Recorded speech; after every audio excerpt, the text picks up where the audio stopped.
Caleb understood his assets early on. Beyond the sharp intellect and a constitution that ran on minimal sleep, beyond the social intelligence that allowed him to mirror anyone's expectations, there was his face. He was a product of the foster care system, left behind with a hastily scrawled note about poverty being the reason for his abandonment.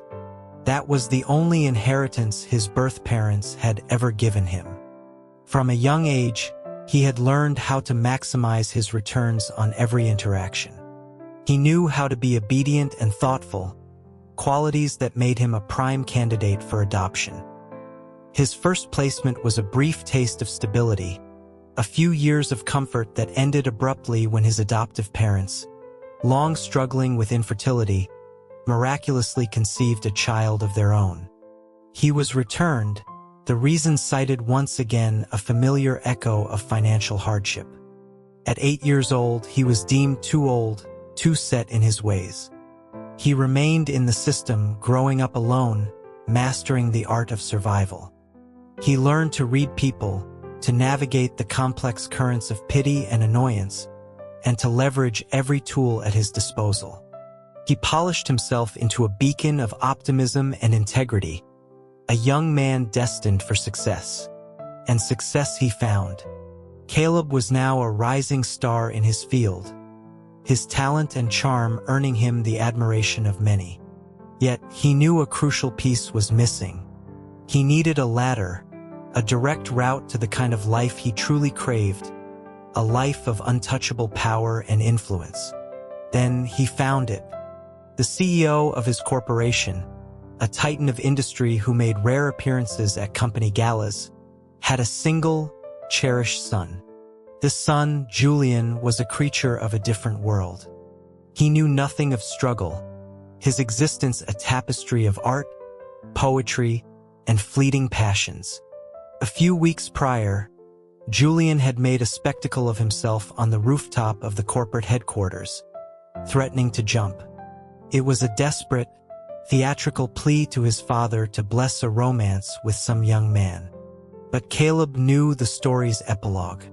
The supposed love of Julian's life had already taken a 7-figure payout and moved his entire family across the country, long before Julian's rooftop drama. Caleb viewed this sheltered swan with a cold, analytical disdain. Julian's naivety, his belief that love was the axis on which the world turned, made him utterly unfit to be an heir. But the fact remained that this colossal company, and the immeasurable fortune attached to it, would one day belong to this beautiful fool. Caleb submitted a transfer request. He asked to be moved from his high-potential track into an unassuming administrative role within the executive support team, working directly under the CEO's purview. He was going to climb his ladder. His impeccable social skills and work ethic made him stand out immediately. He quickly became a trusted figure. His mentorship passed from a senior administrator to the CEO's own executive assistant. Everyone saw a brilliant future for him. Caleb saw it too, but his vision was far more specific. He was now recognized by the CEO as a humble and diligent young man, the perfect candidate to tutor his indolent son in business analytics. The groundwork had been laid with meticulous care. Now, the hunter had a legitimate reason to approach his prey. He never made the first move. He simply created opportunities for things to fall into place. This way, whether he succeeded or failed, no one could ever blame him. He would always be the victim in the narrative, a talented young man relentlessly pursued by the boss's spoiled son. Straightening his tie, Caleb knocked on the door of the White Swan's palace. It was time to make Julian fall in love with him. It was not difficult. Gaining Julian's trust was almost laughably simple. Caleb's appearance alone won half the battle. Julian was still fragile, recovering from the sting of his lover's abandonment. Caleb was pleased. Vulnerability was an open door. He could be attentive, gentle, and knowledgeable. He could mold himself into the ideal partner Julian had always fantasized about. Soon, the way Julian looked at him began to shift. A faint blush would rise on his cheeks. His eyes would dart away only to steal glances when he thought Caleb wasn't looking.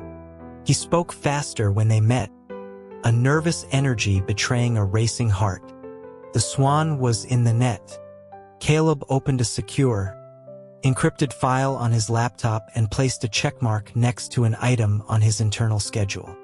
Then, he submitted his resignation to the company. As expected, he was called into a meeting with the CEO. After the scare on the rooftop, the man kept a close watch on his precious son. This surveillance naturally extended to the tutor who saw him daily. The CEO asked if there was a particular reason for his departure. Caleb offered a humble smile and said there was not. He didn't need to explain. He knew someone else would be making a far more passionate case on his behalf. And Julian, right on cue, caused an uproar. He accused his domineering father of arbitrarily firing an outstanding employee. He insisted that Caleb would never quit, that he had been saving for a down payment on an apartment. He yelled that his father had already driven one person away, and now he was hurting someone innocent. Julian's righteous anger was pure and transparent. He confessed that yes, he had feelings for Caleb, but that Caleb had done nothing wrong and did not reciprocate those feelings. The innocent party, meanwhile, was cleaning his small rental apartment. He was preparing to welcome the swan who was about to fly directly into his cage. He placed a pair of plush slippers he bought weeks ago by the door and arranged Julian's favorite snacks on the coffee table. He calmly considered how many times he should gently refuse Julian's inevitable confession to appear sincere. He wondered if a kiss would be necessary to seal the moment, and if so, where it should land to best convey a hesitant, burgeoning affection. It was a complex calculation. The swan and the hunter began to date. Caleb pulled the rope of his ladder tighter. He became the most considerate lover imaginable, offering kisses, embraces, and whispered sweet nothings. He showered Julian with gifts and surprises, weaving a web of beautiful lies that deceived everyone but himself. They moved into Caleb's small apartment, a gilded cage for the swan. He wouldn't let Julian do chores, murmuring endless words of affection. He'd kiss his delicate cheek and promise him a warm, safe home. Caleb started a new job at a different firm, in a similar role. He knew no one would blacklist him. In fact, he suspected his future father-in-law might even help him behind the scenes, as a way of testing him. His work became more demanding, but he always made time to cook every meal for Julian himself. He would tell Julian that his hands were too fine for such mundane tasks. He would say that while he couldn't yet provide a life of absolute luxury, he could at least keep him well-fed and happy. Caleb would kiss Julian's slender fingertips, and his tenderness made Julian fall even deeper in love. Caleb's true motive, however, was simpler. He could no longer stomach praising the charred offerings Julian presented as cuisine. Besides, a golden key wasn't meant for cooking. It was meant to be a beautiful ornament, displayed in his home, unlocking his future. Julian was more guileless than Caleb had anticipated. A boy who had never known a day of hardship spent over 2 years with him, stretching every dollar. It reached a point where Caleb himself had to gently suggest that their finances were strained. He expected Julian to fly back to his velvet nest for help. Instead, Julian got a job behind his back working at a coffee shop. He was earning a meager wage and enduring the condescension of rude customers. It was foolish and clumsy. Caleb was furious. Why should the golden key he so carefully polished be subjected to the rough handling of others? He began to reevaluate his plan. The goal was to use Julian to advance his career. Now that they were together and Julian's father was softening, he could move to the next phase. There was no need to continue this performance of poverty. He acted, and as expected, The doting father finally relented, consenting to their marriage. Everything proceeded according to his design. The CEO demanded Caleb sign a prenuptial agreement. If he ever wronged Julian, he wouldn't get a single cent. Caleb found this perfectly reasonable. He never expected the man to truly trust him. After all, a person without flaws is a terrifying thing. Julian, however, protested. He refused to agree to the division of assets. He told his father he believed Caleb's love was real, and if he was wrong, he would accept the consequences. Caleb was so moved he could have cried. He couldn't believe someone could be so easily fooled. In the end, he signed the agreement. Julian was naive, but his father was not. It would be short-sighted to reveal his greed now. Julian, overwhelmed with emotion, entrusted his entire personal savings to Caleb. He also mentioned that his father had purchased a life insurance policy for him, worth nearly $100 million, and that he had changed the beneficiary's name to Caleb. Caleb paused for a moment. He asked Julian if he wasn't afraid that he might have ulterior motives. Julian, nuzzling against him, simply said he wasn't scared at all. He offered his delicate neck to the loaded shotgun, murmuring that after his father, Caleb was the person who loved him most in the world, and the person he loved most in return. Beneath his smiling mask, Caleb's brow furrowed. But the love, he thought, it was all fake. At their lavish wedding, Julian was radiant, weeping with joy. He looked like a fairy from a storybook, finally marrying for love. Standing beside him, Caleb gently wiped away his tears and kissed his eyelids, telling him not to cry. Julian explained through his sobs that he was just so happy. His tears fell like crystals onto the lapel of Caleb's tuxedo. He professed his love in a trembling voice. Caleb stroked Julian's soft hair. He was finally standing firmly on his ladder to the sky. Once he reached the top, he could cast aside the man in his arms. He could start a new family, find his own happiness. As he thought this, his arms around Julian tightened. Julian knew nothing of these plans. He was a product of an ivory tower, with no interest in his father's business. He loved flowers and landscapes, painting and design, all the expensive, unprofitable pleasures of life. When his father tried again to groom him for a corporate role, Julian refused, pushing Caleb forward instead. He said that it was all the same whether he went or Caleb went, because what was his was also Caleb's. He buried his face in Caleb's chest, hiding a secret smile, unaware that he had just sent the wolf into the sheepfold.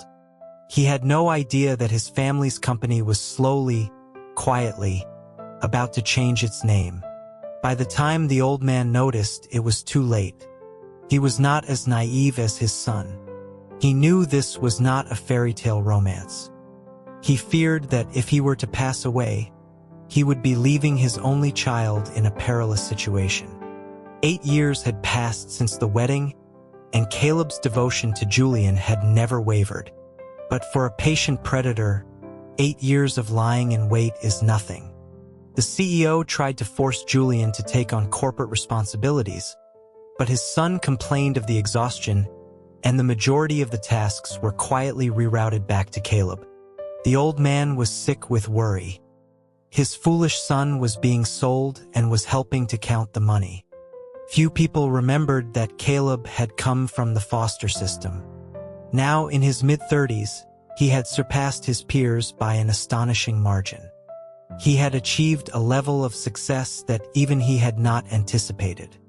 He had founded his own companies, no longer solely reliant on Julian's family fortune. He had the capital to purchase estates worth hundreds of millions. Still, he came home every day. When work kept him late, Julian would come to the office to be with him. His most trusted subordinates knew to book an extra ticket on every business trip for Mr. Vance's husband. In 8 years of marriage, the longest they had ever been apart was 2 days. and during that 2-day separation, his carefully kept swan had snuck out to indulge in street food, giving himself a severe case of gastroenteritis. When Julian didn't answer his phone for one night, Caleb dropped everything, chartered a plane, and flew back immediately. For the first time, he was truly angry, refusing to speak to a miserable-looking Julian for 2 whole days. After that, it was as if he'd tied Julian's wings to his own belt. Julian was exceptionally well cared for. Many people who saw him assumed he was still a student, yet to enter the professional world. He was carefree, doted on by his father and adored by his husband, his eyes filled with a soft, trusting innocence. He never felt insecure about Caleb's soaring success, nor did he ever doubt his love. A close friend of his was going through a painful breakup. The man had been a poor boy from the wrong side of the tracks, who after years of deception had finally shown his true colors. The friend warned Julian to be more cautious, suggesting that he shouldn't be so childlike and trusting. He hinted that Julian's husband might also be harboring his own calculations. Julian immediately defended Caleb, telling his friend not to speak ill of him. The friend pressed, suggesting he test Caleb. Hire someone young and beautiful to tempt him. Besides, they had no children, and Caleb was now a powerful man. Julian just smiled. He explained that he never suspected and never tested Caleb, because it was Caleb's good fortune to have met and fallen in love with him. Whether Caleb cherished that good fortune was his own affair. He said that all he needed to do was be himself. Someone as wonderful as him, he reasoned, deserved the very best kind of love. Caleb had noticed an increase in overtures from others lately. But because he and Julian were almost always together, it amounted to little more than flirtatious text messages. He deleted them all without a second thought. When they had first married, as a show of loyalty, Caleb had linked their mobile accounts so Julian could see all his calls and messages. He had never changed it. Yet, despite the recent messages, Julian acted as if he'd seen nothing. Caleb finally asked him about it. Julian laughed, replying that he had turned that feature off. He explained that Caleb needed his own privacy, and besides, his phone was constantly buzzing with work messages. It was annoying, so he'd simply disabled it. Caleb asked when. Julian thought for a moment, pulling a tray of fresh tarts from the oven. Probably not long after they got married. He offered one to Caleb, asking him to try it, saying he'd added raisins this time. Caleb took a bite, the buttery crust and sweet custard filling his mouth. Something felt strange. Julian smiled. There was no point in monitoring call logs. If someone truly wanted to be unfaithful, they would simply get a new phone. He leaned in and stole a kiss. Caleb had accomplished everything he set out to do. He could walk away now. As he sat peeling grapes for Julian, the realization struck him. He was finally free to get a divorce. Julian asked if the grapes were ready. Caleb returned to the present, placing one in Julian's waiting mouth. Julian playfully licked his fingertip. Caleb feigned annoyance, asking what the little rascal was up to, and the two dissolved into laughter and a tickle fight. The thought of divorce was pushed to the back of his mind. Later, he thought, there was no hurry. Julian's friend was devastated by the breakup, and Julian was worried. Caleb understood the situation. The man had been in a relationship for 3 years, bled his partner dry, and vanished. It was crude compared to his own methods. He had endless resources, status, and a perfect mask. Worried, Julian decided to stay with his friend for a few days. Caleb agreed readily. The time had come to reel in his net. Even without a penny from Julian's family, he could live a life of luxury. A divorce meant he would no longer have to cater to someone every day. He would no longer be tied to Julian's side. He could find a new partner, someone who truly understood him, get married, have children, and live happily ever after. That night, alone in their vast, empty bed, Caleb rolled over and hugged the large, soft pillow where Julian usually slept. He wondered why he wasn't back yet, if he was having trouble sleeping in a strange bed. Perhaps he should just go pick him up tomorrow. He couldn't sleep. When Caleb arrived to pick him up, he overheard the friend asking Julian a hypothetical question. He was asking what Julian would do if he found himself in the same situation. Caleb stopped, listening from the doorway. Julian considered it for a moment, his voice thoughtful. He said that of course he would be angry to be used, but at least during their time together, everything he gave was given willingly. So even if they separated, he wouldn't hate him. It was his own choice, after all. He spoke with a genuine sincerity. He could give a person an immense amount of love, he explained, and he was willing to give everything he had to love them. But, he added, he could also take all of that love back and never love them again. He wouldn't waste another glance on something the other person didn't care about. Caleb knew he was telling the truth. He remembered when that first ex-boyfriend, the one who drove Julian to the rooftop, had returned from overseas successful and wanting to win Julian back. Julian had blocked him without a second thought. A single "who are you?" ended the story. If Caleb chose divorce, he would be the one who was no longer recognized. Sometime later, Julian's friend found a new love, and they all went to a dinner party to celebrate. Caleb carried a tipsy Julian home on his back. Julian, clinging to his neck, kept murmuring how much he loved him. Caleb smiled foolishly, agreeing that he loved him too, his little drunkard. Julian nuzzled into his neck and mumbled something indistinct. When Caleb asked what he said, Julian grew playful again. He announced that he was Caleb's lucky star, and Caleb had to spoil him for a lifetime. Caleb laughed and nodded. Yes, his lucky star. He would dote on him for a lifetime. As for divorce, who would catch his swan if he flew away? He must be insane to even consider it. Caleb was never going to leave.